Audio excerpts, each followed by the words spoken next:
Exodus 21. These are the regulations you must present to Israel. If you buy a Hebrew slave, he may serve for no more than 6 years. Set him free in the seventh year, and he will owe you nothing for his freedom. If he was single when he became your slave, he shall leave single. But if he was married before he became a slave, then his wife must be freed with him. If his master gave him a wife while he was a slave and they had sons or daughters, then only the man will be freed in the seventh year, but his wife and children will still belong to his master. But the slave may decree, I love my master, my wife, and my children. I don't want to go free. If he does this, his master must present him before God. Then his master must take him to the door or doorpost and publicly pierce his ear with an awl. After that, the slave will serve his master for life. When a man sells his daughter as a slave, she will not be freed at the end of 6 years as the men are. If she does not satisfy her owner, he must allow her to be bought back again. But he's not allowed to sell her to foreigners, since he's the one who broke the contract with her. But if the slave's owner arranges for her to marry his son, he may no longer treat her as a slave but as a daughter. If a man who has married a slave wife takes another wife for himself, he must not neglect the rights of the first wife to food, clothing, and sexual intimacy. If he fails in any of these three obligations, she may leave as a free woman without making any payment. Anyone who assaults and kills another person must be put to death. But if it was simply an accident permitted by God, I will appoint a place of refuge where the slayer can run for safety. However, if someone deliberately kills another person, then the slayer must be dragged even from my altar and be put to death. Anyone who strikes father or mother must be put to death. Kidnappers must be put to death, whether they're caught in possession of their victims or have already sold them as slaves. Anyone who dishonors father or mother must be put to death. Now suppose two men quarrel, and one hits the other with a stone or fist, and the injured person does not die but is confined to bed. If he is later able to walk outside again, even with a crutch, the assailant will not be punished, but must compensate his victim for lost wages and provide for his full recovery. If a man beats his male or female slave with a club and the slave dies as a result, the owner must be punished. But if the slave recovers within a day or two, then the owner shall not be punished, since the slave is his property. Now, suppose two men are fighting, and in the process they accidentally strike a pregnant woman, so she gives birth prematurely. If no further injury results, the man who struck the woman must pay the amount of compensation the woman's husband demands and the judges approve. But if there's further inquiry, the punishment must match the injury: a life for a life, an eye for an eye, a tooth for a tooth, a hand for a hand, a foot for a foot, a burn for a burn, a wound for a wound, a bruise for a bruise. If a man hits his male or female slave in the eye, and the eye is blinded, he must let the slave go free to compensate for the eye. And if a man knocks out the tooth of his male or female slave, he must let the slave go free to compensate for the tooth. If an ox gores a man or woman to death, the ox must be stoned, and its flesh may not be eaten. In any case, however, the owner will not be held liable. But suppose the ox had a reputation for goring, and the owner had been informed but failed to keep it under control. If the ox then kills someone, it must be stoned, and the owner must also be put to death. However, the dead person's relatives may accept payment to compensate for the loss of life. The owner of the ox may redeem his life by paying whatever is demanded. The same regulation applies if the ox gores a boy or girl. But if the ox gores a slave, either male or female, the animal's owner must pay the slave's owner 30 silver coins, and the ox must be stoned. Suppose someone digs or uncovers a pit and fails to cover it, and then an ox or a donkey falls into it. The owner of the pit must pay full compensation to the owner of the animal, but then he gets to keep the dead animal. If someone's ox injures a neighbor's ox and the injured ox dies, then the two owners must sell the live ox and divide the price equally between them. They must also divide the dead animal. But if the ox had a reputation for goring, yet its owner failed to keep it under control, he must pay full compensation, a live ox for the dead one, but he may keep the dead ox. If someone steals an ox or sheep and then kills or sells it, the thief must pay back 5 oxen for each ox stolen, and 4 sheep for each sheep stolen. If a thief is caught in the act of breaking into a house and is struck and killed in the process, the person who killed the thief is not guilty of murder. But if it happens in daylight, the one who killed the thief is guilty of murder. A thief who is caught must pay in full for everything he stole. If he cannot pay, he must be sold as a slave to pay for his theft. If someone steals an ox or a donkey or a sheep and it is found in the thief's possession, then the thief must pay double the value of the stolen animal. If an animal is grazing in a field or vineyard and the owner lets it stray into someone else's field to graze, then the animal's owner must pay compensation from the best of his own grain or grapes. If you're burning thorn bushes and the fire gets out of control and spreads into another person's field, destroying the sheaves or the uncut grain or the whole crop, the one who started the fire must pay for the lost crop. Suppose someone leaves money or goods with a neighbor for safekeeping, and they're stolen from the neighbor's house. If the thief is caught, the compensation is double the value of what was stolen. But if the thief is not caught, the neighbor must appear before God, who will determine if he stole the property. Suppose there's a dispute between two people who both claim to own a particular ox, donkey, sheep, article of clothing, or any lost property. Both parties must come before God, and the person whom God declares guilty must pay double compensation to the other. Now, suppose someone leaves a donkey, ox, sheep, or any other animal with a neighbor for safekeeping, but it dies or is injured or is taken away, and no one sees what happened. The neighbor must take an oath in the presence of the Lord. If the Lord confirms that the neighbor did not steal the property, the owner must accept the verdict and no payment will be required. But if the animal was indeed stolen, the guilty party must pay compensation to the owner. If it was torn to pieces by a wild animal, the remains of the carcass must be shown as evidence and no compensation will be required. If someone borrows an animal from a neighbor and it's injured or dies when the owner is absent, the person who borrowed it must pay full compensation. But if the owner was present, no compensation is required. And no compensation is required if the animal was rented, for this loss is covered by the rental fee.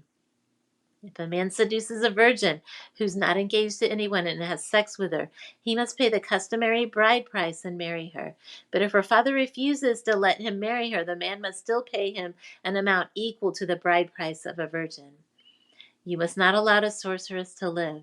Anyone who has sexual relations with an animal must certainly be put to death. Anyone who sacrifices to any god other than the Lord must be destroyed. You must not mistreat or oppress foreigners in any way. Remember, you yourselves were once foreigners in the land of Egypt. You must not exploit a widow or an orphan. If you exploit them in any way and they cry out to me, then I will certainly hear their cry. My anger will blaze against you, and I will kill you with the sword. Then your wives will be widows and your children fatherless. If you lend money to any of my people who are in need, do not charge interest as a moneylender would. If you take your neighbor's cloak as security for a loan, you must return it before sunset. This coat may be the only blanket your neighbor has. How can a person sleep without it? If you do not return it and your neighbor cries out to me for help, then I will hear, for I am merciful. You must not dishonor God or curse any of your rulers. You must not hold anything back when you give me offerings from your crops and your wine. You must give me your firstborn sons. You must also give me the firstborn of your cattle, sheep, and goats. But leave the newborn animal with its mother for 7 days, then give it to me on the 8th day. You must be my holy people. Therefore, do not eat any animal that's been torn up and killed by wild animals. Throw it to the dogs. You must not pass along false rumors. You must not cooperate with evil people by lying on the witness stand. You must not follow the crowd in doing wrong. When you're called to testify in a dispute, do not be swayed by the crowd to twist justice, and do not slant your testimony in favor of a person just because that person is poor. If you come upon your enemy's ox or donkey that is strayed away, take it back to its owner. If you see that the donkey of someone who hates you has collapsed under its load, do not walk by. Instead, stop and help. In a lawsuit, you must not deny justice to the poor. Be sure never to charge anyone falsely with evil. Never sentence an innocent or blameless person to death, for I never declare a guilty person to be innocent. Take no bribes, for a bribe makes you ignore something that you clearly see. A bribe makes even a righteous person twist the truth. You must not oppress foreigners. You know what it's like to be a foreigner, for you yourselves were once foreigners in the land of Egypt. Plant and harvest your crops for 6 years, but let the land be renewed and lie uncultivated during the 7th year. Then let the poor among you harvest whatever grows on its own. Leave the rest for wild animals to eat. The same applies to your vineyards and olive groves. If you have 6 days each week for your ordinary work, but on the 7th day you must stop working. This gives your ox and your donkey a chance to rest. It also allows your slaves and the foreigners living among you to be refreshed. Pay close attention to all my instructions. You must not call in the name of any other gods. Do not even speak their names. Each year you must celebrate 3 festivals in my honor. First, celebrate the festival of unleavened bread. For 7 days the bread you eat must be made without yeast, just as I commanded you. Celebrate this festival annually at the appointed time in early spring, in the month of Abib, for that is the anniversary of your departure from Egypt. No one may appear before me without an offering. Second, celebrate the festival of harvest, when you bring me the first crops of your harvest. Finally, celebrate the festival of the final harvest at the end of the harvest season, when you've harvested all the crops from your fields. All these 3 times each year, every man in Israel must appear before the sovereign, the Lord. You must not offer the blood of my sacrificial offerings together with any baked goods containing yeast. And do not leave the fat from the festival offerings until the next morning. As you harvest your crops, bring the very best of the first harvest to the house of the Lord your God. You must not cook a young goat in its mother's milk. See, I'm sending an angel before you to protect you on your journey and lead you safely to the place I prepared for you. Pay close attention to him and obey his instructions. Do not rebel against him, for he's my representative, and he will not forgive your rebellion. But if you're careful to obey him, following all my instructions, then I will be an enemy to your enemies, and I will oppose those who oppose you. For my angel will go before you and bring you into the land of the Amorites, Hittites, Perizzites, Canaanites, Hivites, and Jebusites, so you may live there. And I will destroy them completely. You must not worship the gods of these nations or serve them in any way or imitate their evil practices. Instead, you must utterly destroy them and smash their sacred pillars. You must serve only the Lord your God. If you do, I will bless you with food and water, and I will protect you from illness. There will be no miscarriages or infertility in your land, and I will give you long, full lives. I will send my terror ahead of you and create a panic among all the people whose lands you invade. I will make all your enemies turn and run. I will send terror ahead of you to drive out the Hivites, Canaanites, and Hittites. But I will not drive them out in a single year, because the land would become desolate and the wild animals would multiply and threaten you. I will drive them out a little at a time until your population has increased enough to take possession of the land. And I will fix your boundaries from the Red Sea to the Mediterranean Sea, and from the eastern wilderness to the Euphrates River. I will hand you over to people now living in the land, and you will drive them out ahead of you. Make no treaties with them or their gods. They must not live in your land, or they will cause you to sin against me. If you serve their gods, you will be caught in the trap of idolatry. Then the Lord instructed Moses, come up here to me and bring along Aaron, Nadab, Abihu, and 70 of Israel's elders. All of you must worship from a distance. Only Moses is allowed to come near the Lord. The others must not come near, and none of the other people are allowed to climb up the mountain with him. Then Moses went down to the people and repeated all the instructions and regulations the Lord had given him. All the people answered with one voice, we will do everything the Lord has commanded. Then Moses carefully wrote down all the Lord's instructions. Early the next morning, Moses got up and built an altar at the foot of the mountain. He also set up 12 pillars, one for each of the 12 tribes of Israel. Then he sent some of the young Israeli men to present burnt offerings and to sacrifice bulls as peace offerings to the Lord. Moses drained half the blood from these animals into basins. The other half he splattered against the altar. Then he took the book of the covenant and read it aloud to the people. Again they all responded, we will do everything the Lord has commanded. We will obey. Then Moses took the blood from the basins and splattered it over the people, declaring, look, this blood confirms the covenant the Lord has made with you and given you these instructions. Then Moses, Aaron, Nadab, Abihu, and the 70 elders of Israel climbed up to the mountain. There they saw the God of Israel. Under his feet there seemed to be a surface of brilliant blue lapis lazuli, as clear as the sky itself. And though these nobles of Israel gazed upon God, he did not destroy them. In fact, they ate a covenant meal, eating and drinking in his presence. Then the Lord said to Moses, come up to me on the mountain, stay there, and I will give you the tablets of stone on which I've inscribed the instructions and commands so you can teach the people. So Moses and his assistant Joshua set out, and Moses climbed up the mountain of God. Moses told the elders, stay here and wait for us until we come back. Aaron and Hur are here with you. If anyone has a dispute while I'm gone, consult with them. And Moses climbed up the mountain, and the cloud covered it. And the glory of the Lord settled down on Mount Sinai, and the cloud covered it for 6 days. On the 7th day, the Lord called to Moses from inside the cloud. To the Israelites at the foot of the mountain, the glory of the Lord appeared at the summit like a consuming fire. Then Moses disappeared into the cloud as he climbed higher up the mountain. He remained on the mountain 40 days and 40 nights. The Lord said to Moses, "Tell the people of Israel to bring me their sacred offerings. Accept the contributions for all whose hearts are moved to offer them. Here's a list of sacred offerings you may accept from them: gold, silver, bronze, blue, purple, and scarlet thread, fine linen and goat hair for cloth, tanned ram skins and fine goatskin leather, acacia wood, olive oil for the lamps, spices for the anointing oil and the fragrant incense, onyx stones and other gemstones to be set in an ephod and the priest's chest piece. Have the people of Israel build me a holy sanctuary so I can live among them. You must build this tabernacle and its furnishings exactly according to the pattern I will show you. Have the people make an ark of acacia wood, a sacred chest 45 inches long, 27 inches wide, and 27 inches high. Overlay it inside and outside with pure gold, and run a molding of gold all around it. Cast 4 gold rings and attach them to its 4 feet, 2 rings on each side.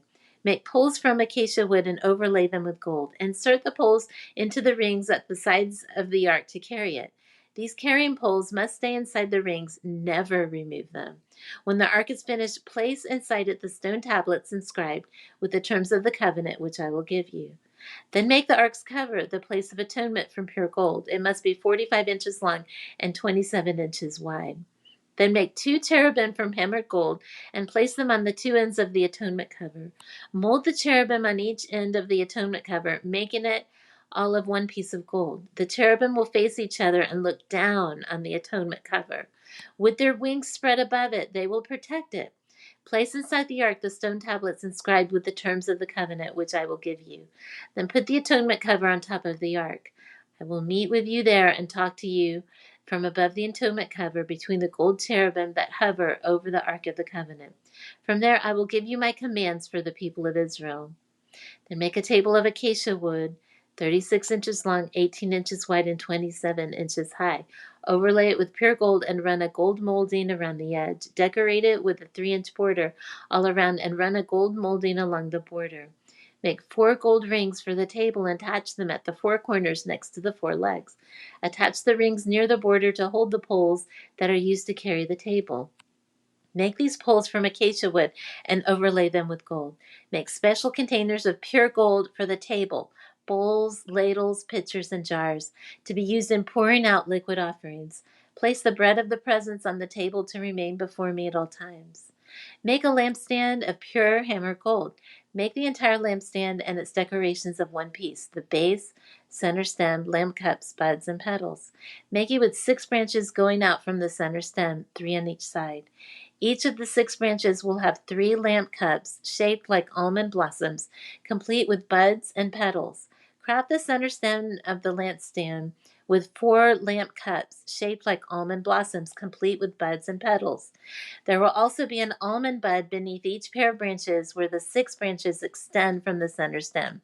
The almond buds and branches must all be one piece with the center stem, and they must be hammered from pure gold. Then make the 7 lamps for the lampstand and set them so they reflect their light forward. The lamp snuffers and trays must also be made of pure gold.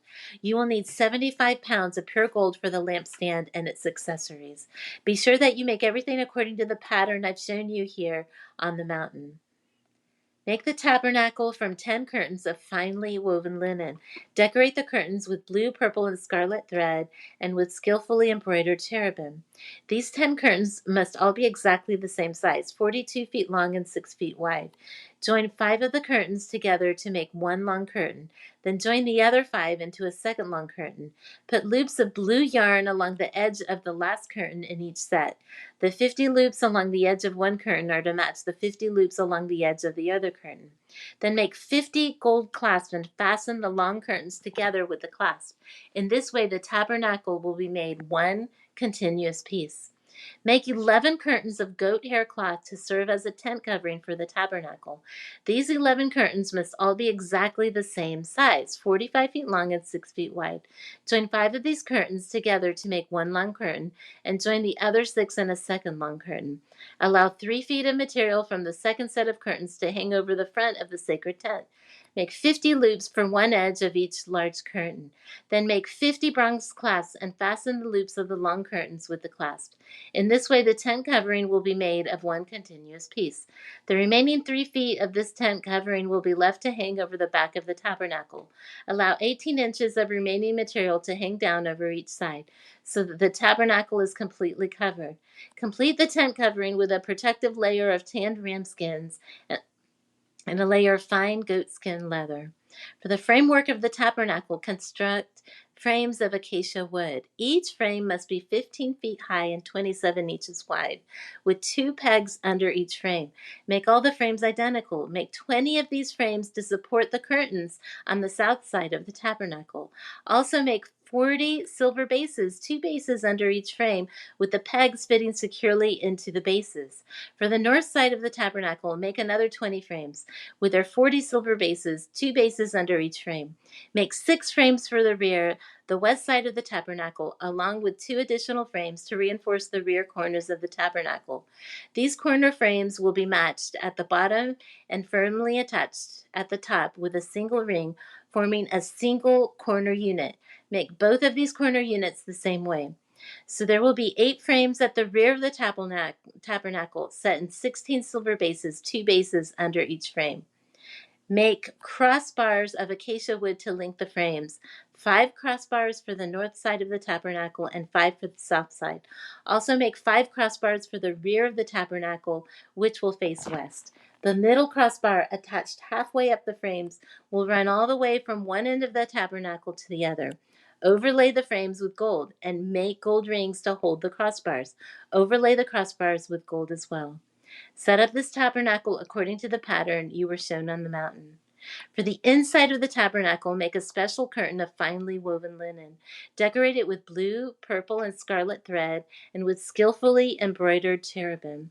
Hang this curtain on gold hooks attached to 4 posts of acacia wood. Overlay the posts with gold and set them in 4 silver bases. Hang the inner curtain from clasp and put the Ark of the Covenant in the room behind it. This curtain will separate the holy place from the most holy place. Then put the ark's cover, the place of atonement, on top of the Ark of the Covenant inside the most holy place. Place the table outside the inner curtain on the north side of the tabernacle, and place the lampstand across the room on the south side. Make another curtain for the entrance to the sacred tent. Make it of finely woven linen and embroider it with exquisite designs using blue, purple, and scarlet thread. Craft 5 posts from acacia wood. Overlay them with gold and hang the curtain from them with gold hooks. Cast 5 bronze bases for the post.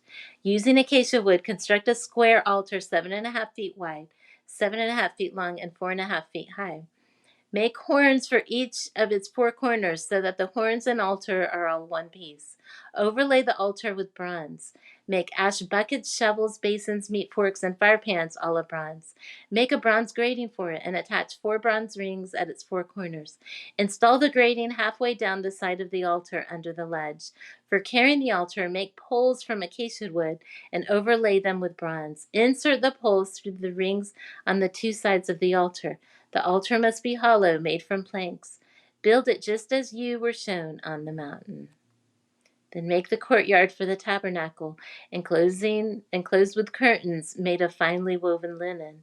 On the south side, make the curtains 150 feet long. They will be held up by 20 posts set securely in 20 bronze bases. Hang the curtains with silver hooks and rings.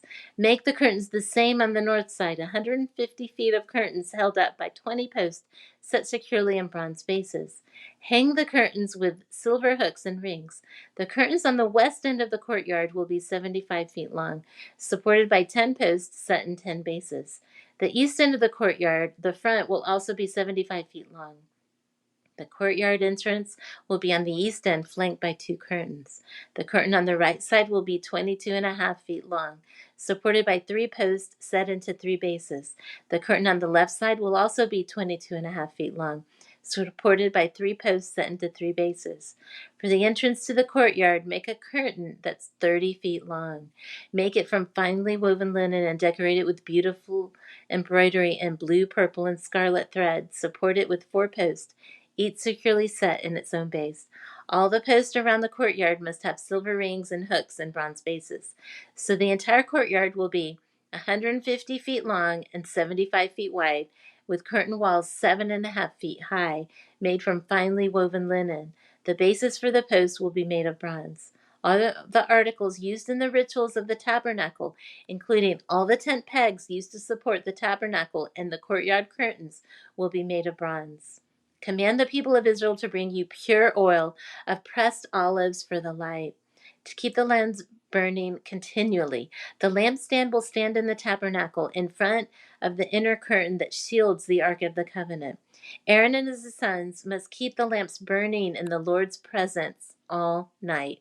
This is a permanent law for the people of Israel, and it must be observed from generation to generation. Call your brother Aaron and his sons Nadab, Abihu, Eleazar, and Ithamar. Set them apart from the rest of the people of Israel, so they may minister to me and be my priest. Make sacred garments for Aaron that are glorious and beautiful. Instruct all the skilled craftsmen who I am filled with the spirit of wisdom. Have them make garments for Aaron that will distinguish him as a priest set apart for my service. These are the garments they are to make: a chest piece, an ephod, a robe, a patterned tunic, a turban, and a sash. They are to make these sacred garments for your brother Aaron and his sons to wear when they serve me as priests, to give them fine linen cloth, gold thread, and blue, purple, and scarlet thread. The craftsman must make the ephod of finely woven linen and skillfully embroider it with gold and with blue, purple, and scarlet thread. It will consist of 2 pieces, front and back, joined at the shoulders with 2 shoulder pieces. The decorative sash will be made of the same materials, finely woven linen embroidered with gold and with blue, purple, and scarlet thread. Take 2 onyx stones and engrave on them the names of the tribes of Israel. 6 names will be on each stone, arranged in order of the births of the original sons of Israel. Engrave these names on the 2 stones in the same way a jeweler engraves a seal. Then mount the stones in settings of gold filigree.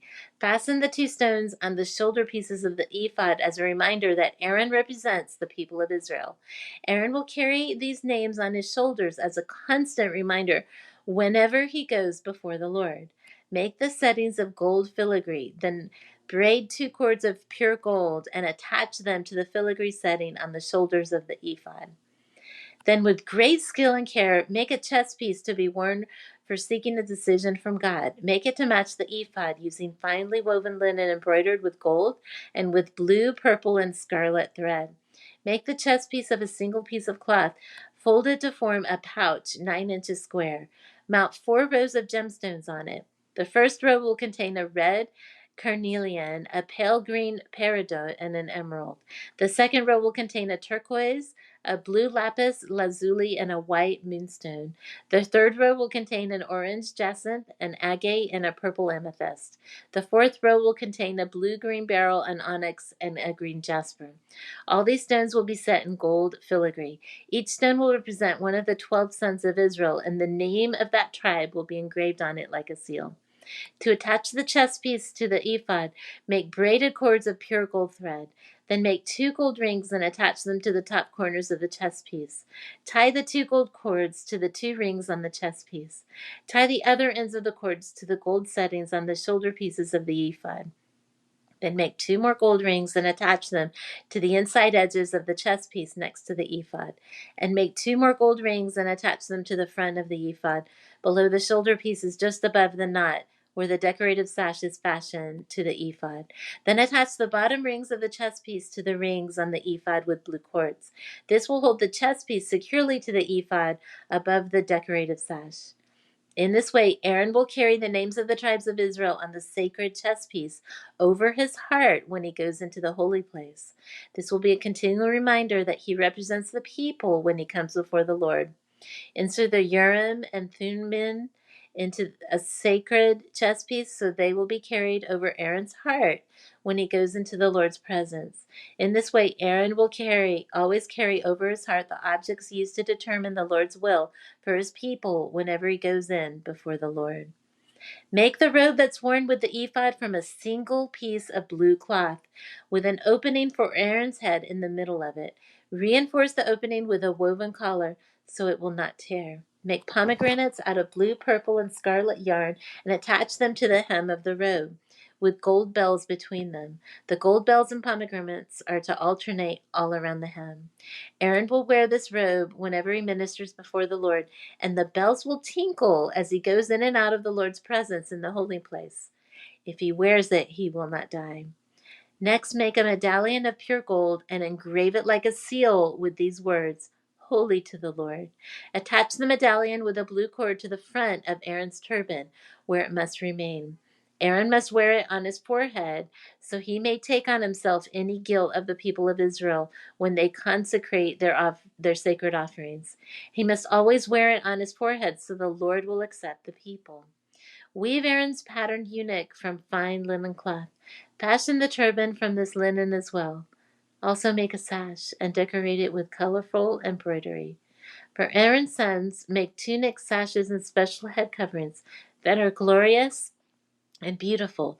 Clothe your brother Aaron and his sons with these garments, and then anoint and ordain them. Consecrate them so they can serve as my priest. Also, make linen undergarments for them to be worn next to their bodies, reaching from their hips to their thighs.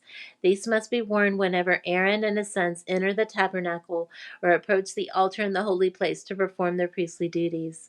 Then they will not incur guilt and die. This is a permanent law for Aaron and all his descendants after him. This is a ceremony you must follow when you consecrate Aaron and his sons to serve me as priests. Take a young bull and 2 rams with no defects. Then, using choice flour and no yeast, make loaves of bread, thin cakes mixed with olive oil, and wafers spread with oil. Place them all in a single basket and present them at the entrance of the tabernacle, along with the young bull and the 2 rams. Present Aaron and his 2 sons at the entrance of the tabernacle and wash them with water. Dress Aaron in his priestly garments, the tunic, the robe worn with the ephod itself, and the chest piece. Then wrap the decorative sash of the ephod around him. Place the turban on his head and fasten the sacred medallion to the turban. Then anoint him by pouring the anointing oil over his head. Next, present his sons and dress them in their tunics.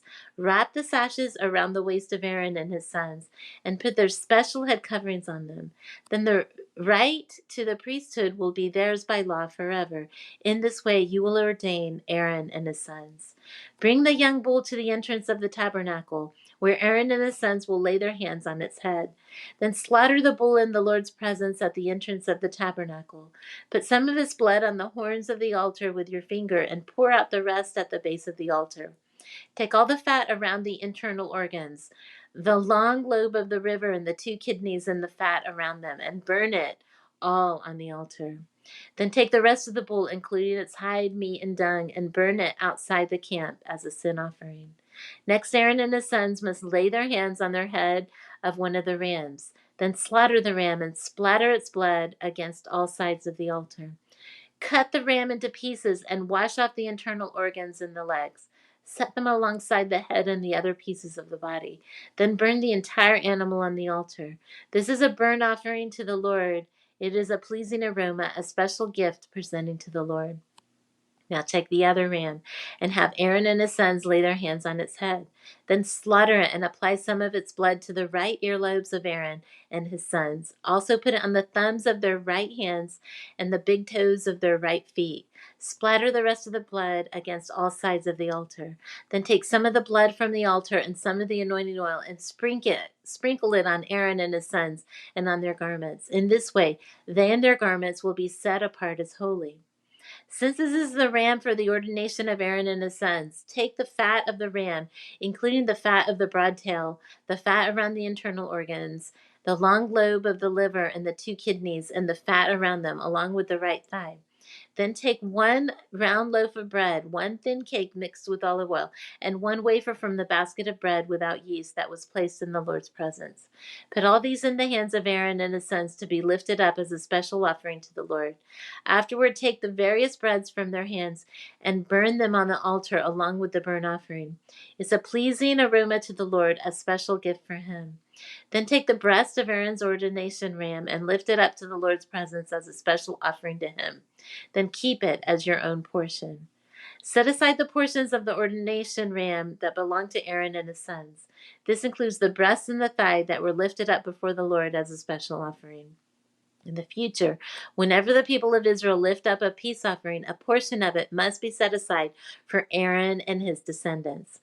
That is their permanent right, and it's a sacred offering from the Israelites to the Lord. Aaron's sacred garments must be preserved for his descendants who succeeded him, and they will wear them when they are anointed and ordained. The descendants who succeed him as high priest will wear these clothes for 7 days as he ministers in the tabernacle in the holy place.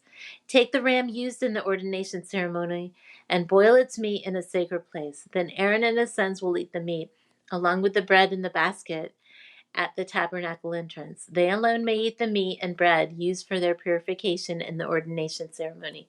No one else may eat them, for these things are set apart and holy. If any of the ordination meat or bread remains until the morning, it must be burned. It may not be eaten, for it's holy. This is how you will ordain Aaron and his sons to their offices, just as I have commanded you. The ordination ceremony will go on for 7 days. Each of you must sacrifice a young bull as a sin offering to purify them, making them right with the Lord.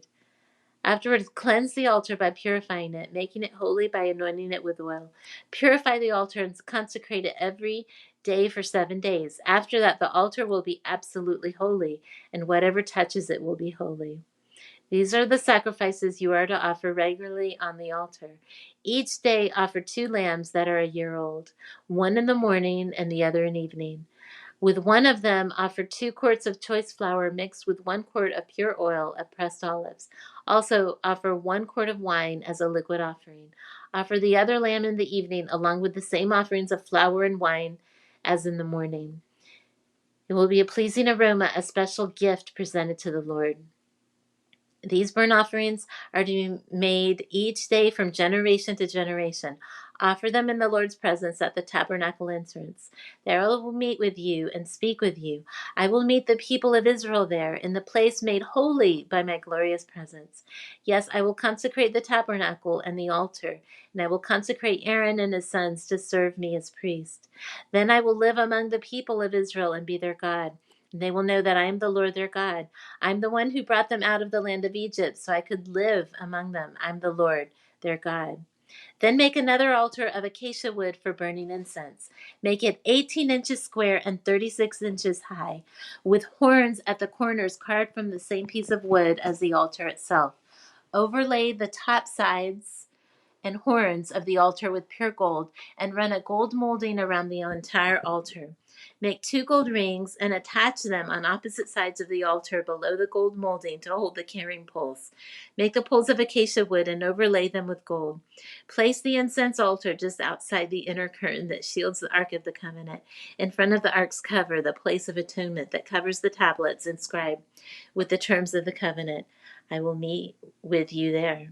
Every morning when Aaron maintains the lamps, he must burn fragrant incense on the altar. And each evening when he lights the lamps, he must again burn incense in the Lord's presence. This must be done from generation to generation. Do not offer any unholy incense on this altar, or any burnt offerings, grain offerings, or liquid offerings. Once a year, Aaron must purify the altar by smearing its horns with blood from the offering made to purify the people from their sin.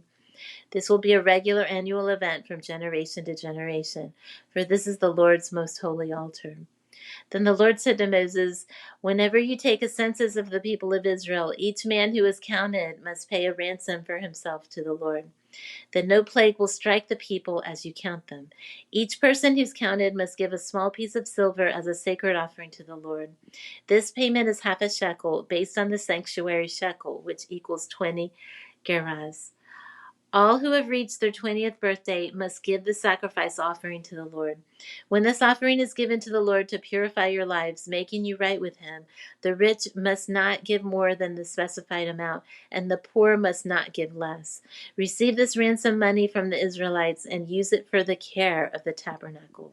It will bring the Israelites to the Lord's attention, and it will purify your lives. Then the Lord said to Moses, take a bronze wash basin with a bronze stand. Place it between the tabernacle and the altar and fill it with water. Aaron and his sons will wash their hands and feet there. They must wash with water whenever they go into the tabernacle to appear before the Lord, and when they approach the altar to burn up their special gifts to the Lord, or they will die. They must always wash their hands and feet, or they will die. This is a permanent law for Aaron and his descendants to be observed from generation to generation. Then the Lord said to Moses, collect choice spices, 12.5 pounds of pure myrrh, 6.25 pounds of fragrant cinnamon, 6.25 pounds of fragrant calamus, and 12.5 pounds of cassia, as measured by the weight of the sanctuary shekel. Also get 1 gallon of olive oil. Like a skilled incense maker, blend these ingredients to make a holy anointing oil. Use this sacred oil to anoint the tabernacle, the Ark of the Covenant, the table and all its utensils, the lampstand and all its accessories, the incense altar, the altar of burnt offering and all its utensils, and the wash basin with its stand. Consecrate them to make them absolutely holy. After this, whatever touches them will also be holy. Anoint Aaron and his sons also, consecrating them to serve me as priests. And say to the people of Israel, this holy anointing oil is reserved for me from generation to generation. It must never be used to anoint anyone else, and you must never make any blend like it for yourselves. It's holy, and you must treat it as holy. Anyone who makes a blend like it or anoints someone other than a priest will be cut off from the community. Then the Lord said to Moses, gather great fragrant spices, resin droplets, mollusk shell, and galbanum, and mix these fragrant spices with pure frankincense weighed out in equal amounts. Use the usual techniques of the incense maker. Blend the spices together and sprinkle them with salt to produce a pure and holy incense. Grind some of the mixture into a very fine powder and put it in front of the Ark of the Covenant, where I will meet with you in the tabernacle. You must treat this incense as most holy. Never use this formula to make this incense for yourselves. It's reserved for the Lord, and you must treat it as holy. Anyone who makes incense like this for personal use will be cut off from the community.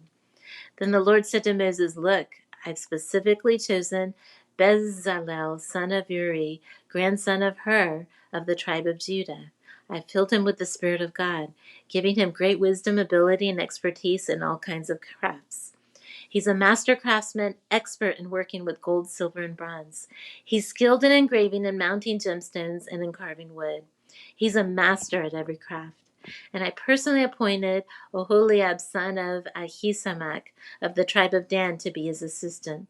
Moreover, I've given special skill to all the gifted craftsmen so they can make all the things I've commanded you to make: the tabernacle, the Ark of the Covenant, the Ark's cover, the place of atonement, all the furnishings of the tabernacle, the table and its utensils, the pure gold lampstand with all its accessories, the incense altar, the altar of burnt offering with all its utensils, the wash basin with its stand, the beautifully stitched garments, the sacred garments for Aaron the priest, and the garments for his sons to wear as they minister as priests, the anointing oil, the fragrant incense for the holy place. The craftsman must make everything as I've commanded you. The Lord then gave these instructions to Moses. Tell the people of Israel, be careful to keep my Sabbath day, for the Sabbath is a sign of the covenant between me and you from generation to generation. It's given so you may know that I am the Lord who makes you holy. You must keep the Sabbath day, for it's a holy day for you. Anyone who desecrates it must be put to death. Anyone who works on that day will be cut off from the community. If you have 6 days each week for your ordinary work, but the seventh day must be a Sabbath day of complete rest, a holy day dedicated to the Lord. Anyone who works on the Sabbath must be put to death. The people of Israel must keep the Sabbath day by observing it from generation to generation. This is a covenant obligation for all time. It's a permanent sign of my covenant with the people of Israel. For in 6 days the Lord made heaven and earth, but on the seventh day he stopped working and was refreshed. When the Lord finished speaking with Moses on Mount Sinai, he gave him the 2 stone tablets inscribed with the terms of the covenant written by the finger of God. When the people saw how long it was taking Moses to come back down the mountain, they gathered around Aaron. "Come on," they said. "Make us some gods who can lead us. We don't know what happened to this fellow Moses who brought us here from the land of Egypt." So Aaron said, "Take the gold rings from the ears of your wives and sons and daughters and bring them to me." All the people took the gold rings from their ears and brought them to Aaron. Then Aaron took the gold, melted it down, and molded it into the shape of a calf. When the people saw it, they exclaimed, "O Israel, these are the gods who brought you out of the land of Egypt." Aaron saw how excited the people were, so he built an altar in front of the calf. Then he announced, "Tomorrow will be a festival to the Lord." The people got up early the next morning to sacrifice burnt offerings and peace offerings. After this, they celebrated with feasting and drinking, and they indulged in pagan revelry. The Lord told Moses, "Quick, go down the mountain. Your people, who you brought from the land of Egypt, have corrupted themselves. How quickly they've turned away from the way I commanded them to live. They've melted down gold and made a calf, and they bowed down and sacrificed to it. They are saying, 'These are your gods, O Israel, who brought you out of the land of Egypt.'" Then the Lord said, "I have seen how stubborn and rebellious these people are. Now leave me alone so my fierce anger can blaze against them, and I will destroy them. Then I will make you, Moses, into a great nation." But Moses tried to pacify the Lord his God. "O Lord," he said, "why are you so angry with your own people, whom you brought from the land of Egypt with such great power and such a strong hand?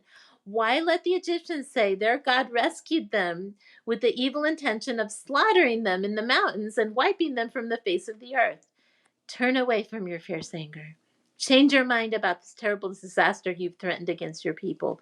Remember your servants Abraham, Isaac, and Jacob.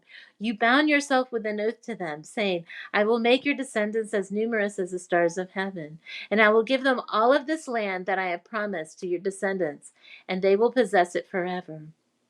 So the Lord changed his mind about the terrible disaster he had threatened to bring on his people. Then Moses turned and went down the mountain. He held his hands with the 2 stone tablets inscribed with the terms of the covenant. They were inscribed on both sides, front and back. These tablets were God's work. The words on them were written by God himself. Then Joshua heard the boisterous noise of the people shouting below them. He exclaimed to Moses, "It sounds like war in the camp." But Moses replied, "No, it's not a shout of victory nor the wailing of defeat. I hear the sound of celebration." When they came near the camp, Moses saw the calf and the dancing, and he burned with anger. He threw the stone tablets to the ground, smashing them at the foot of the mountain. He took the calf they had made and burned it. Then he ground it into powder, threw it into water, and forced the people to drink it. Finally, he turned to Aaron and demanded, "What did these people do to make you bring such terrible sin upon them?" "Don't get so upset, my lord," Aaron replied. "You yourself know how evil these people are. They said to me, 'Make us gods who will lead us.' We don't know what happened to this fellow Moses who brought us here from the land of Egypt. So I told them, 'Whoever has gold jewelry, take it off.' When they brought it to me, I simply threw it in the fire, and out came this calf." Moses saw that Aaron had let the people get completely out of control, much to the amusement of their enemies. So he stood at the entrance to the camp and shouted, "All of you who are on the Lord's side, come here and join me." And all the Levites gathered around him. Moses told them, "This is what the Lord, the God of Israel, says. Each of you take your swords and go back and forth from one end of the camp to the other. Kill everyone, even your brothers, friends, and neighbors." The Levites obeyed Moses' command, and about 3,000 people died that day. Then Moses told the Levites, "Today you've ordained yourselves for the service of the Lord, for you obeyed him even though it meant killing your own sons and brothers. Today you've earned a blessing." The next day Moses said to the people, "You've committed a terrible sin, but I will go back to the Lord on the mountain. Perhaps I'll be able to obtain forgiveness for your sin." So Moses returned to the Lord and said, "Oh, what a terrible sin these people have committed. They've made gods of gold for themselves. But now, if you will forgive their sin, but if not, erase my name from the record you've written." But the Lord replied to Moses, "No, I will erase the name of everyone who has sinned against me. Now go, lead the people to the place I told you about. Look, my angel will lead the way before you, and when I come to call the people to account, I will certainly hold them responsible for their sins." Then the Lord sent a great plague among the people because they had worshipped the calf Aaron had made. The Lord said to Moses, "Get going, you and the people you brought up from the land of Egypt. Go up to the land I swore to give Abraham, Isaac, and Jacob. I told them, I will give this land to your descendants, and I will send an angel before you to drive out the Canaanites, Amorites, Hittites, Perizzites, Hivitites, and Jebusites. Get up to this land that flows with milk and honey. But I will not travel among you, for you are a stubborn and rebellious people. If I did, I would surely destroy you along the way." When the people heard these stern words, they went into mourning and stopped wearing their jewelry and fine clothes. For the Lord had told Moses to tell them, "You are a stubborn and rebellious people. If I were to travel with you for even a moment, I would destroy you. Remove your jewelry and fine clothes while I decide what to do with you." So from the time they left Mount Sinai, the Israelites wore no more jewelry or fine clothes. It was Moses' practice to take the tent of meeting and set it up some distance from the camp. Everyone who wanted to make a request of the Lord would go to the tent of meeting outside the camp. Whenever Moses went out to the tent of meeting, all the people would get up and stand in the entrances of their own tents. They would all watch Moses until he disappeared inside. As he went into the tent, the pillar of cloud would come down and hover at its entrance while the Lord spoke with Moses. When the people saw the cloud standing at the entrance of the tent, they would stand and bow down in front of their own tents. Inside the tent of meeting, the Lord would speak to Moses face to face, as one speaks to a friend. Afterward, Moses would return to the camp, but the young man who assisted him, Joshua son of Nun, would remain behind in the tent of meeting. One day Moses said to the Lord, "You've been telling me, take these people up to the promised land, but you haven't told me whom you will send with me. You've told me I know you by name, and I look favorably on you. If it's true that you look favorably on me, let me know your ways so I may understand you more fully and continue to enjoy your favor. And remember that this nation is your very own people." The Lord replied, "I will personally go with you, Moses, and I will give you rest. Everything will be fine for you." Then Moses said, "If you don't personally go with us, don't make us leave this place. How will anyone know that you look favorably on me and on your people if you don't go with us? For your presence among us sets your people and me apart from all other people on the earth." The Lord replied to Moses, "I will indeed do what you've asked, for I look favorably on you and know you by name." Moses responded, "Then show me your glorious presence."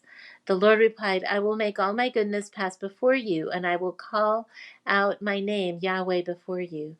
For I will show mercy to anyone I choose, and I will show compassion to anyone I choose.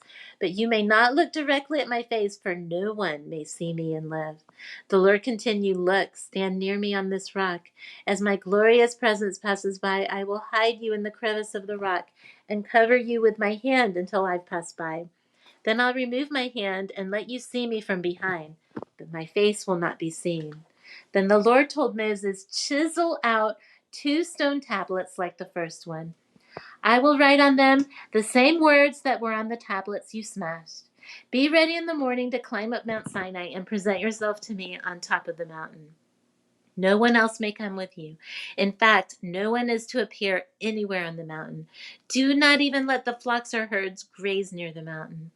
So Moses chiseled out the 2 tablets of stone like the first ones. Early in the morning he climbed Mount Sinai as the Lord had commanded him, and he carried the 2 stone tablets in his hand. Then the Lord came down in a cloud and stood there with him, and he called out his own name, Yahweh. The Lord passed in front of Moses, calling out, "Yahweh the Lord, the God of compassion and mercy. I am slow to anger and filled with unfailing love and faithfulness. I lavish unfailing love to 1,000 generations. I forgive iniquity, rebellion, and sin, but I do not excuse the guilty. I lay the sins of the parents upon their children and grandchildren. The entire family is affected, even children in the 3rd and 4th generations." Moses immediately threw himself to the ground and worshipped. And he said, "Oh Lord, if it's true that I found favor with you, then please travel with us. Yes, this is a stubborn and rebellious people, but please forgive our iniquity and our sins. Claim us as your own special possession." The Lord replied, "Listen, I'm making a covenant with you in the presence of all your people. I will perform miracles that have never been performed anywhere in all the earth or in any nation. And all the people around you will see the power of the Lord, the awesome power I will display for you. But listen carefully to everything I command you today. Then I will go ahead of you and drive out the Amorites, Canaanites, Hittites, Perizzites, Hivitites, and Jebusites. Be careful never to make a treaty with the people who live in the land where you are going. If you do, you will follow their evil ways and be trapped. Instead, you must break down their pagan altars, smash their sacred pillars, and cut down their Asherah poles. You must worship no other gods, for the Lord, whose very name is jealous, is a God who is jealous about his relationship with you. You must not make a treaty of any kind with the people living in the land. They lust after their gods, offering sacrifices to them. They will invite you to join them in their sacrificial meals, and you will go with them. Then you will accept their daughters who sacrifice to other gods as wives for your sons, and they will seduce your sons to commit adultery against me by worshiping other gods. You must not make any gods of molten metal for yourselves. You must celebrate the festival of unleavened bread. For 7 days the bread you eat must be made without yeast, just as I commanded you. Celebrate this festival annually at the appointed time in early spring, in the month of Abib, for that is the anniversary of your departure from Egypt. The firstborn of every animal belongs to me, including the firstborn males from your herds of cattle and your flocks of sheep and goats. A firstborn donkey may be bought back from the Lord by presenting a lamb or young goat in its place. But if you do not buy it back, you must break its neck. However, you must buy back every firstborn son. No one may appear before me without an offering. You have 6 days each week for your ordinary work, but on the seventh day you must stop working, even during the seasons of plowing and harvest. You must celebrate the festival of harvest with the first crop of the wheat harvest, and celebrate the festival of the final harvest at the end of the harvest season. 3 times each year, every man in Israel must appear before the sovereign, the Lord, the God of Israel. I will drive out the other nations ahead of you and expand your territory, so no one will covet and conquer your land while you appear before the Lord your God 3 times each year. You must not offer the blood of my sacrificial offerings together with any baked goods containing yeast, and none of the meat of the Passover sacrifice may be kept over until the next morning. As you harvest your crops, bring the very best of the first harvest to the house of the Lord your God. You must not cook a young goat in its mother's milk. Then the Lord said to Moses, "Write down all these instructions, for they represent the terms of the covenant I'm making with you and with Israel." Moses remained there on the mountain with the Lord 40 days and 40 nights. In all that time he ate no bread and drank no water. And the Lord wrote the terms of the covenant, the 10 Commandments, on the stone tablets. When Moses came down Mount Sinai carrying the 2 stone tablets inscribed with the terms of the covenant, he wasn't aware that his face had become radiant because he had spoken to the Lord. So when Aaron and the people of Israel saw the radiance of Moses' face, they were afraid to come near him. But Moses called out to them and asked Aaron and all the leaders of the community to come over, and he talked with them. Then all the people of Israel approached him, and Moses gave them all the instructions the Lord had given him on Mount Sinai. When Moses finished speaking with them, he covered his face with a veil. But whenever he went into the tent of meeting to speak with the Lord, he would remove his veil until he came out again. Then he would give the people whatever instructions the Lord had given him, and the people of Israel would see the radiant glow of his face. So he would put the veil over his face until he returned to speak with the Lord. Then Moses called together the whole community of Israel and told them, "These are the instructions the Lord has commanded you to follow. You have 6 days each week for your ordinary work, but the seventh day must be a Sabbath day of complete rest, a holy day dedicated to the Lord. Anyone who works on the Sabbath must be put to death. But you must not even light a fire in any of your homes on the Sabbath." Then Moses said to the whole community of Israel, "This is what the Lord has commanded. Take a sacred offering for the Lord. Let those with generous hearts present the following gifts to the Lord: gold, silver, and bronze, blue, purple, and scarlet thread, fine linen and goat hair for cloth, tanned ram skins and fine goatskin leather, acacia wood, olive oil for the lamps, spices for the anointing oil and the fragrant incense, onyx stones and other gemstones to be set in the ephod and the priest's chest piece. Come, all of you who are gifted craftsmen, construct everything that the Lord has commanded. The tabernacle and its sacred tent, its covering, clasp frames, crossbars, posts, and bases, the ark and its carrying poles, the ark's cover, the place of atonement, the inner curtain to shield the ark, the table, its carrying poles, and all its utensils, the bread of the presence, for light the lampstand, its accessories, the lamp cups, and the olive oil for lighting, the incense altar and its carrying poles, the anointing oil and fragrant incense, the curtain for the entrance of the tabernacle, the altar of burnt offering, the bronze grating of the altar and its carrying poles and utensils, the wash basin with its stand, the curtains for the walls of the courtyard, the posts and their bases, the curtain for the entrance to the courtyard, the tent pegs of the tabernacle and courtyard and their ropes, the beautifully stitched garments for the priest to wear while ministering in the holy place, the sacred garments for Aaron the priest, and the garments for his sons to wear as they minister as priests. So the whole community of Israel left Moses and returned to their tents. All whose hearts were stirred and whose spirits were moved came and brought their sacred offerings to the Lord. They brought all the materials needed for the tabernacle, for the performance of its rituals, and for the sacred garments. Both men and women came, all whose hearts were willing. They brought to the Lord their offerings of gold, brooches, earrings, rings from their fingers, and necklaces. They presented gold objects of every kind as a special offering to the Lord. All those who owned the following items willingly brought them: blue, purple, and scarlet thread, fine linen and goat hair for cloth, and tanned ram skins and fine goat skin leather. And all who had silver and bronze objects gave them as a sacred offering to the Lord. And those who had acacia wood brought it for use in the project. All the women who were skilled in sewing and spinning prepared blue, purple, and scarlet thread and fine linen cloth. All the women who were willing used their skills to spin the goat hair into yarn. The leaders brought onyx stones and the special gemstones to be set in the ephod and the priest's chest piece. They also brought spices and olive oil for the light, the anointing oil, and the fragrant incense. So the people of Israel, every man and woman who was eager to help in the work of the Lord had given them through Moses, brought their gifts and gave them freely to the Lord. Then Moses told the people of Israel, "The Lord has specifically chosen Bezalel, son of Uri, grandson of Hur, of the tribe of Judah. The Lord has filled Bezalel with the Spirit of God, giving him great wisdom, ability, and expertise in all kinds of crafts. He's a master craftsman, expert in working with gold, silver, and bronze. He's skilled in engraving and mounting gemstones and in carving wood. He's a master at every craft. And the Lord has given both him and Oholiab, son of Ahisamach of the tribe of Dan, the ability to teach their skills to others. The Lord has given them special skills as engravers, designers, embroiderers in blue, purple, and scarlet thread on fine linen cloth, and weavers. They excel as craftsmen and as designers. The Lord has gifted Bezalel, Oholiab, and other skilled craftsmen with wisdom and ability to perform any task involved in building the sanctuary. Let them construct and furnish the tabernacle just as the Lord has commanded." So Moses summoned Bezalel and Aholiab and all the others who were specially gifted by the Lord and were eager to get to work. Moses gave them the materials donated by the people of Israel as sacred offerings for the completion of the sanctuary. But the people continued to bring additional gifts each morning.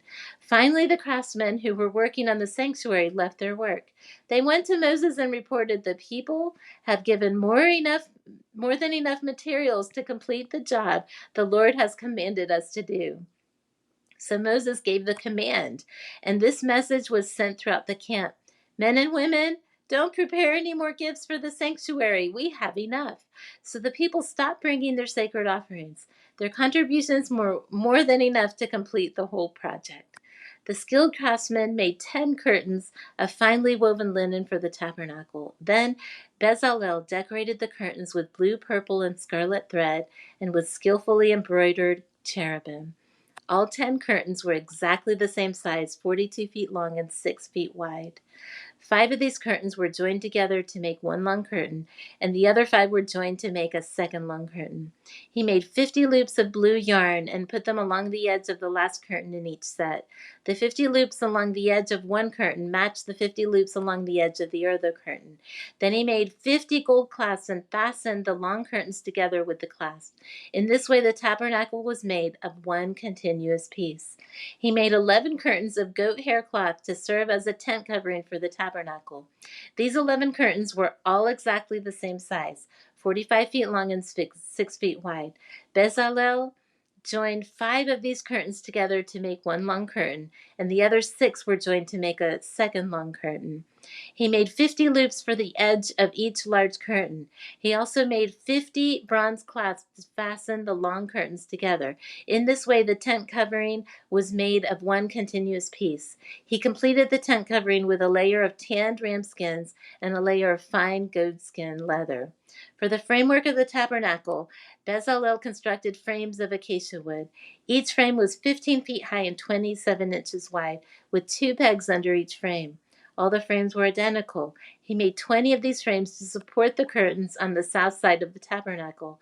He also made 40 silver bases, 2 bases under each frame, with the pegs fitting securely into the bases. For the north side of the tabernacle, he made another 20 frames, with their 40 silver bases, 2 bases under each frame. He made 6 frames for the rear, the west side of the tabernacle, along with 2 additional frames to reinforce the rear corners of the tabernacle. These corner frames were matched at the bottom and firmly attached at the top with a single ring, forming a single corner unit. Both of these corner units were made the same way. So there were 8 frames at the rear of the tabernacle, set in 16 silver bases, 2 bases under each frame. Then he made crossbars of acacia wood to link the frames, 5 crossbars for the north side of the tabernacle and 5 for the south side.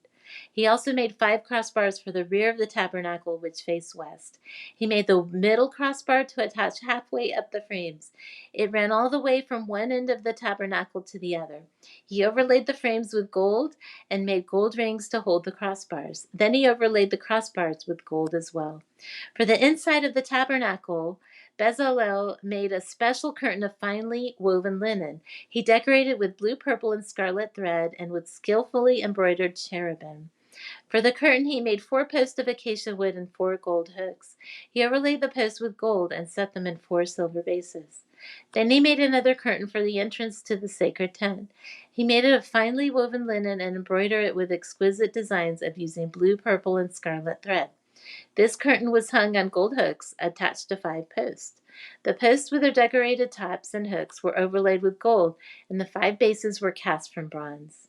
Next, Bezalel made the ark of acacia wood, a sacred chest 45 inches long, 27 inches wide, and 27 inches high.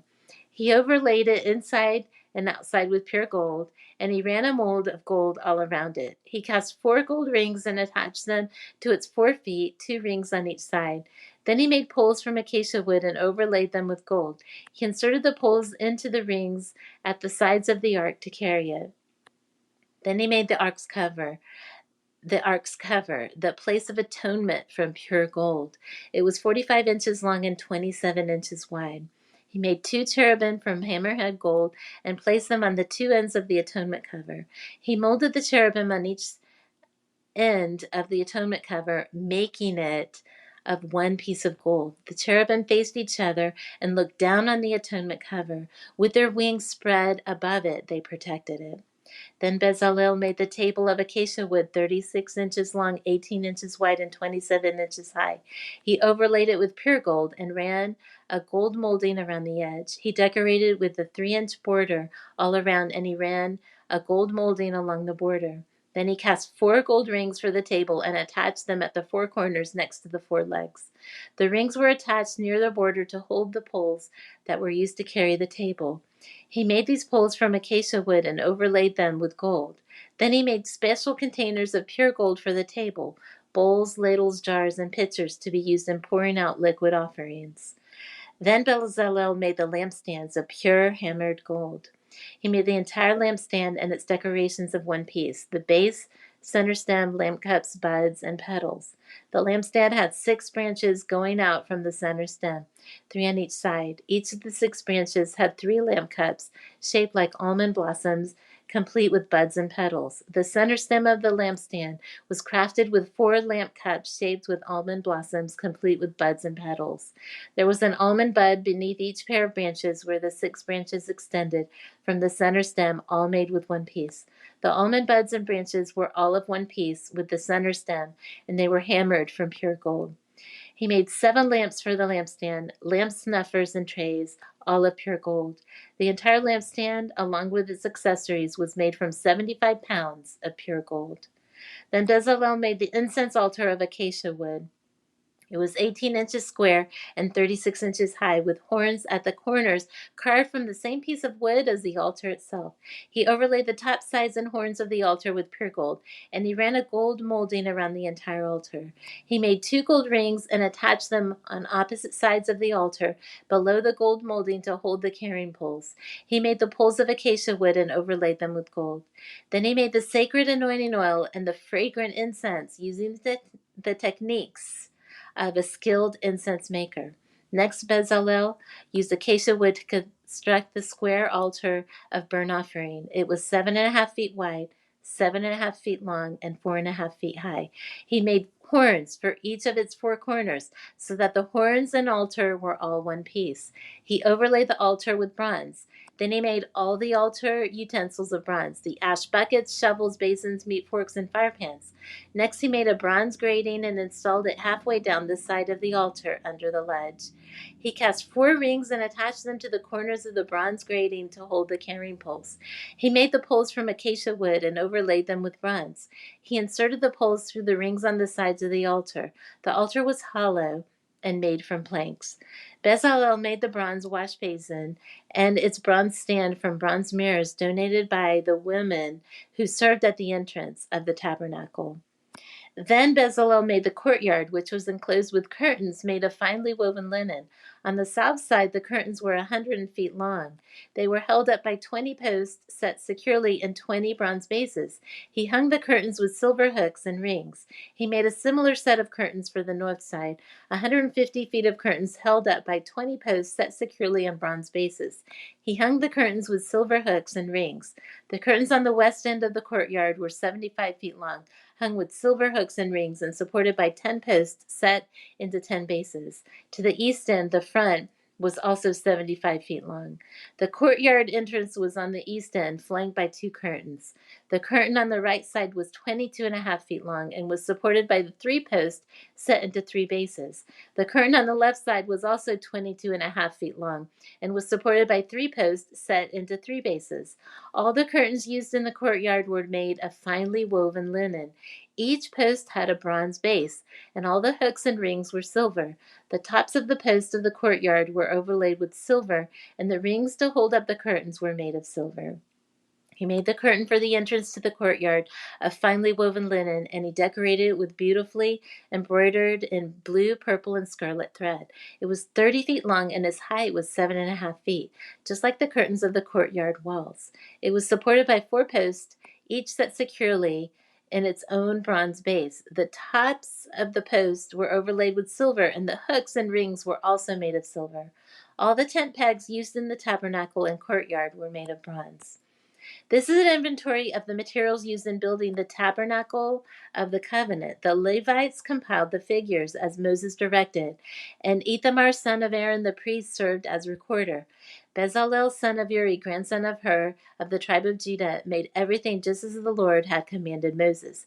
He was assisted by Oholiab, son of Ahisamach, of the tribe of Dan, a craftsman expert at engraving, designing, and embroidering with blue, purple, and scarlet thread on fine linen cloth. The people brought special offerings of gold, totaling 2,193 pounds, as measured by the weight of the sanctuary shekel. The gold was used throughout the tabernacle. The whole community of Israel gave 7,545 pounds of silver, as measured by the weight of the sanctuary shekel. This silver came from the tax collection from each man registered in the census. The tax is 1 bekah, which is half a shekel, based on the sanctuary shekel. The tax was collected from 603,550 men who had reached their 20th birthday. The 100 bases for the frames of the sanctuary walls and for the posts supporting the inner curtain required 7,500 pounds of silver and about 75 pounds for each base. The remaining 45 pounds of silver was used to make the hooks and rings and to overlay the tops of the post. The people also brought as special offerings 5,310 pounds of bronze, which was used for casting the bases for the posts at the entrance of the tabernacle, and for the bronze altar with its bronze grating and all the altar utensils. Bronze was also used to make the bases for the posts that supported the curtains around the courtyard, the bases for the curtain at the entrance of the courtyard, and all the tent pegs for the tabernacle and the courtyard. The craftsmen made beautiful sacred garments of blue, purple, and scarlet cloth, clothing for Aaron to wear while ministering in the holy place, just as the Lord had commanded Moses. Bezalel made the ephod of finely woven linen and embroidered it with gold and with blue, purple, and scarlet thread. He made gold thread by hammering out thin sheets of gold and cutting it into fine strands. With great skill and care, he worked it into the fine linen with blue, purple, and scarlet thread. The ephod consisted of 2 pieces, front and back, joined at the shoulders with 2 shoulder pieces. The decorative sash was made of the same materials, finely woven linen, embroidered with gold and with blue, purple, and scarlet thread, just as the Lord had commanded Moses. They mounted the 2 onyx stones in settings of gold filigree.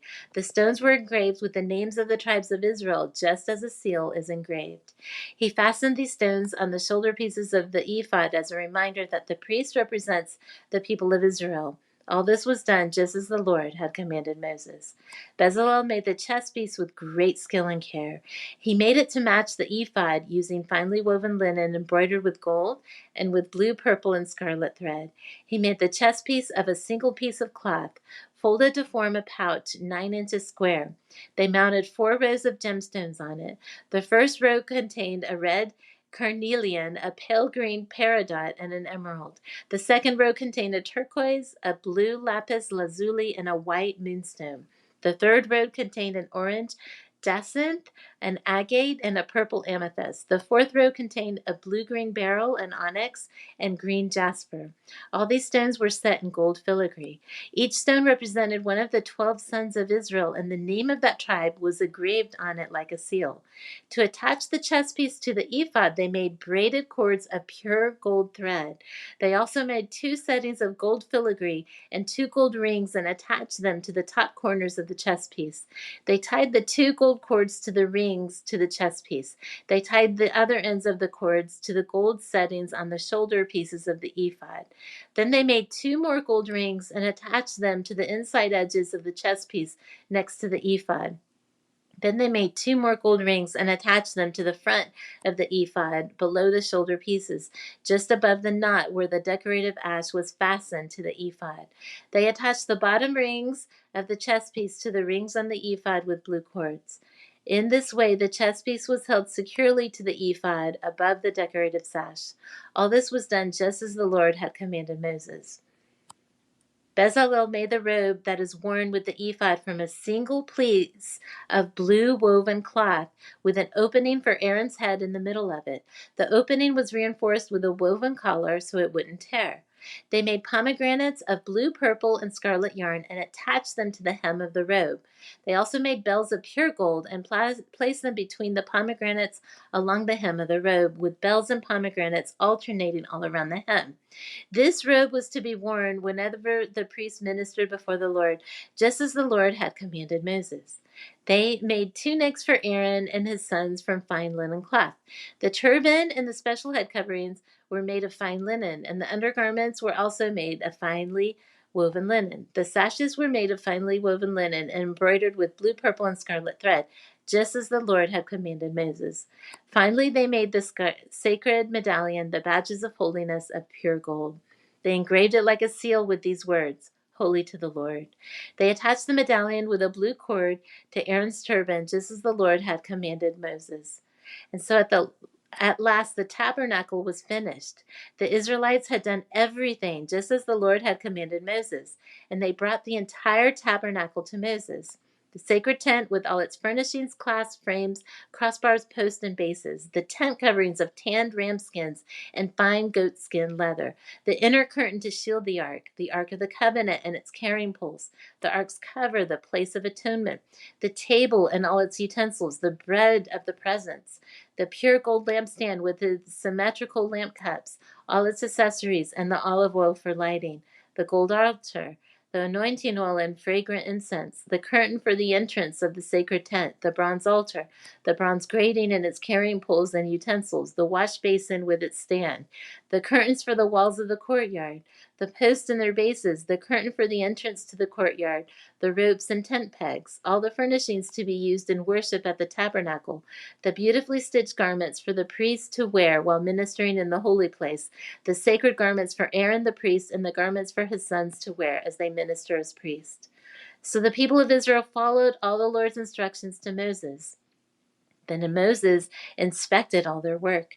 When he found it had been done just as the Lord had commanded him, he blessed them.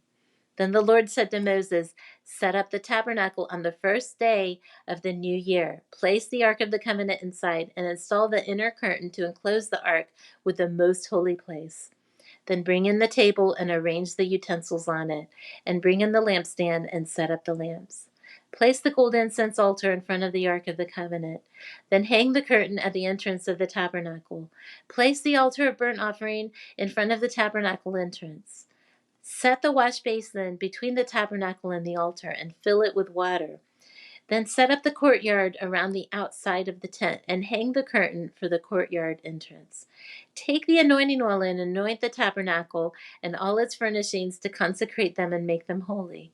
Anoint the altar of burnt offering and its utensils to consecrate them. Then the altar will become absolutely holy. Next, anoint the wash basin and its stand to consecrate them.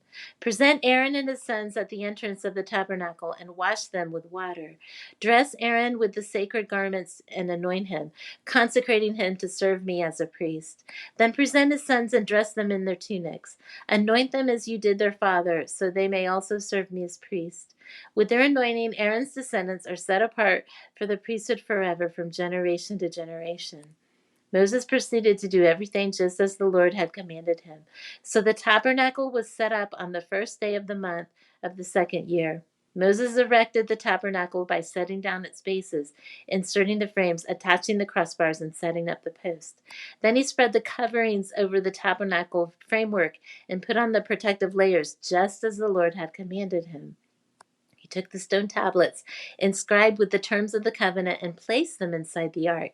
Then he attached the carrying poles to the ark, and he set the ark's cover, the place of atonement, on top of it. Then he brought the ark of the covenant into the tabernacle and hung the inner curtain to shield it from view, just as the Lord had commanded him. Next, Moses placed the table in the tabernacle along the north side of the holy place, just outside the inner curtain. And he arranged the bread of the presence on the table before the Lord, just as the Lord had commanded him.